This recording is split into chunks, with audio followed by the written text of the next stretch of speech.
Islampur polytechnic কলেজের পক্ষ থেকে আজ এক রক্তদান শিবিরের আয়োজন করা হয় ইসলামপুর মহকুমা হাসপাতালের সহযোগিতায়।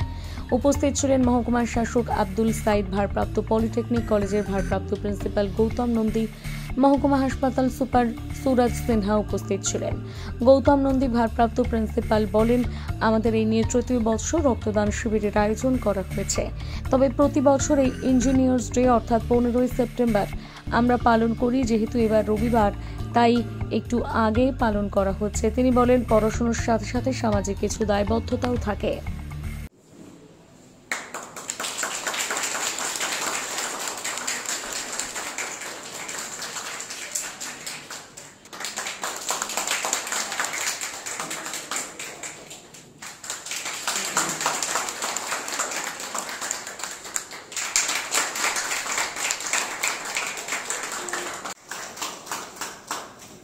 पॉलिटेक्निक होवार पर अपनी हायर स्टडीज करो, मतलब ভালো করে ডিসিপ্লিন মেইনটেইন করো, so that you will be मतलब अपनी जीवन अपना जो लाइफ है এগিয়ে চলে যাও। Thank you very much. প্রথমেই আমি ধন্যবাদ জানাই ইসলামপুরের মহকুমা শাসককে, এবং আমাদের এই পলিটেকনিকেরই সাথে উনি অন্যভাবেও জড়িত, সেটা হচ্ছে উনি আমাদের গভর্নিং বডির চেয়ারম্যান। আমরা অভ্যর্থনা জানাই আমাদের এখানে এই আজকের এই অনুষ্ঠানে, বিশেষ অনুষ্ঠানে আমাদের এসডিও সাহেব বললেন যে আমাদের মূল লক্ষ্যটা কি, বা আমাদের ছাত্রদের কাছে যেই ধারণাটা তুলে ধরলেন, আমার মনে হয় আগামী দিনে এটা খুবই জরুরি। এবং এর পড়াশুনোর সাথে সাথে যে সামাজিক দায়িত্বটা আমাদের পালন করতে হবে, তারই ফলস্বরূপ আজকের এই ব্লাড ডোনেশন ক্যাম্প। আমরা এই 3 বছর হলো এই ব্লাড ডোনেশন ক্যাম্পটা চালু করেছি, এবং একটা বিশেষ উদ্দেশ্য নিয়ে। এটা হচ্ছে on the eve of engineers day. আমরা জানি ইঞ্জিনিয়ার্স ডে MS বিশ্বেশ্বরাইয়ার নামে পালিত হয় ভারতবর্ষে অন 15 সেপ্টেম্বর। যেহেতু এবার 15 সেপ্টেম্বরটা সানডে পড়েছে, ওই জন্য আমাদের প্রোগ্রামটাকে আমরা এগিয়ে নিয়ে এসেছি দুদিন।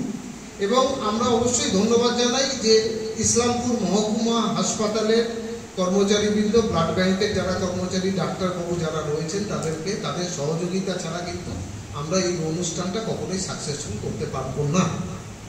আমরা চেষ্টা করছি যে আমাদের এসডিও সাহেব যে বিষয়গুলো বললেন, যেই ধারণাগুলো আমাদের সাথে দিলেন, আমাদের ছাত্রছাত্রীরা পড়াশুনোর সাথে সাথে আগামী দিনে নিজেদের ফিউচারটা কীভাবে করবে, এবং তার সাথে সাথে যে সামাজিক দায়িত্বটার কথা উনিও বলেছেন, আমরা সেটাই সবাইকে মনে করে দিতে চাই। আমরা সমস্ত ক্ষেত্রে এই বিষয়টা ছাত্রদের সামনে উপস্থাপিত করে থাকি যে পড়াশুনোর সাথে সাথে, দেশ গড়ার সাথে সাথে আমাদের কিন্তু সেই দায়িত্বটুকু পালন করতে হবে।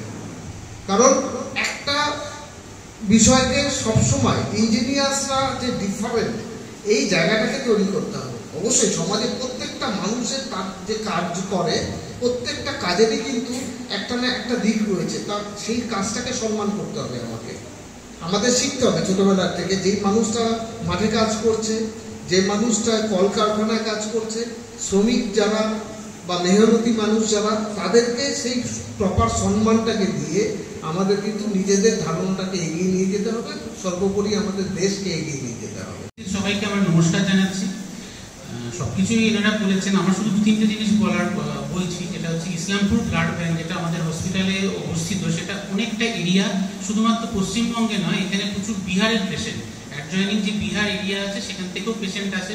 এবং এই হসপিটালটা, ব্লাড ব্যাংকটা দুটো হসপিটাল মিলিয়ে একটাই ব্লাড ব্যাংক। যেমন সুপার স্পেশালিটি হসপিটাল, যেটা ম্যাটারনিটি উইং আছে, ওখানে প্রচুর অ্যাভারেজ মান্থলি প্রায় 800 থেকে 850-900 ডেলিভারি হয়, সিজার হয়, আলাদা অপারেশন, গাইনোকোলজিক্যাল অপারেশন হয়। এবং তার সঙ্গে SDA, যেটা পুরোনো হসপিটাল, যেখানে সার্জারি, অর্থোপেডিক্স উইং আছে, এবং প্রচুর অ্যানিমিয়া এবং থ্যালাসেমিয়া পেশেন্ট আছে, যে যারা রেগুলার ব্লাড পায়। কিন্তু সেই তুলনায় ডোনারের সংখ্যা খুবই কম, এবং ক্যাম্প করেও আমরা আগে তুলতে পারছিলাম না, যে জন্য আমরা এসডিও সাহেবের হেল্প নিয়ে এবং আমরা বসে একটা ক্যালেন্ডার বানিয়েছি, যেখানে প্রত্যেক সপ্তাহে 2 থেকে 3টে ক্যাম্প কোনো না কোনো অর্গানাইজেশন বা ইনস্টিটিউশনকে করা হয়েছে। এখানে বলা হলো যে আজকের যে ক্যাম্পটা, সেই ক্যাম্পটা কিন্তু এই রস্টারের বাইরে একটা এক্সট্রা ক্যাম্প, যেটা আপনারা বললেন বা শুনলাম, যেটা ইঞ্জিনিয়ার্স ডে উপলক্ষে হচ্ছে, সেটা আমাদের একটা অতিরিক্ত পাওনা। এবং তাছাড়া এখানে যারা স্টুডেন্টরা আছে, তারা যদি আজকে ডোনার হিসাবে আজকে আশা করি যে অনেকে এদের মধ্যে থাকে যারা প্রথম ডোনার হয়তো আজকে, তারা প্রথম ব্লাড দেবে আজকে, এবং এরা যদি এইটাকে কন্টিনিউ করে সারা জীবন, যে আমরা জানি যে মিনিমাম বছরে 3 থেকে 4 বার ছেলেরা ব্লাড দিতে পারে অ্যাটলিস্ট একটা 3 মান্থস ইন্টারভালে, যদি সে কোনো রকম অসুস্থতা না থাকে বা কোনো মেডিকেশন না পায়, তাহলে এই জিনিসটা যদি হয় আমাদের আগামী প্রজন্মে বেশ কিছু ডোনার তৈরি হবে, যারা হয়তো এরা যেখানেই থাকুক না কেন সেই পপুলেশনকে তারা হেল্প করবে। তা এই রকম ক্যাম্পকে আমি আরো চাইছি এরকম হোক। ধন্যবাদ।